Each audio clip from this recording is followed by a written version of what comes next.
আমানতকারীদের আস্থা ফিরিয়ে আনা, খেলাপি ঋণ কমানো ও সুশাসন ফিরিয়ে আনার মতো অনেক চ্যালেঞ্জ নতুন গভর্নরের সামনে, মন্তব্য ব্যাংকিং খাত বিশ্লেষকদের। তবে দায়িত্ব নিয়েই কর্মকর্তাদের কোনো রাজনৈতিক চাপের কাছে নতি স্বীকার না করার নির্দেশনা দিয়েছেন তিনি। সেই সাথে পাচারের টাকা ফেরত আনার কার্যক্রমকে অগ্রাধিকার দিয়ে ফাস্ট ট্র্যাকে নিয়ে আসার পরামর্শ তার। বিস্তারিত প্রতিবেদনে।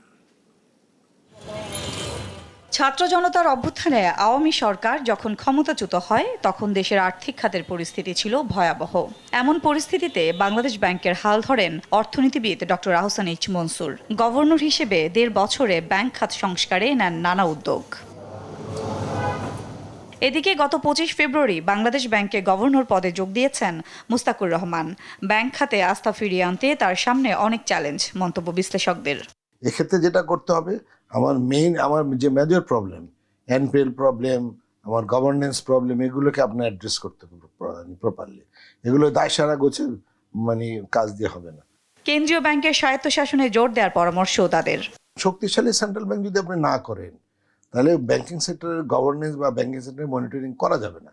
পৃথিবীর কোনো দেশে এই ধরনের এক্সাম্পল নাই যে শক্তিশালী সেন্ট্রাল ব্যাংক ছাড়া আপনি একটা শক্তিশালী ব্যাংকিং সিস্টেম তৈরি করেছেন। নতুন গভর্নর দায়িত্ব নিয়ে সেই পথে এগিয়ে যাচ্ছেন বলে জানিয়েছেন বাংলাদেশ ব্যাংকের মুখপাত্র। গভর্নর মহোদয় বলেন যে আপনারা রাজনৈতিক চাপ মুক্ত হয়ে কাজ করার চেষ্টা করবেন। যেই চাপ আপনাদের পক্ষে মোকাবেলা করা সম্ভব হবে না, সেক্ষেত্রে আমার সহযোগিতা চাইলে আমিও চেষ্টা করব আপনাদেরকে সে চাপ মুক্তিতে সহায়তা করার জন্য।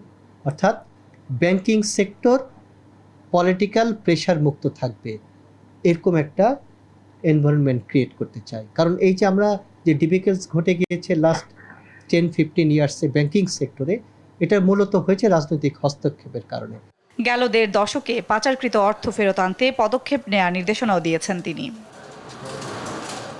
সাদিয়া লাবনী, দেশ টিভি, ঢাকা।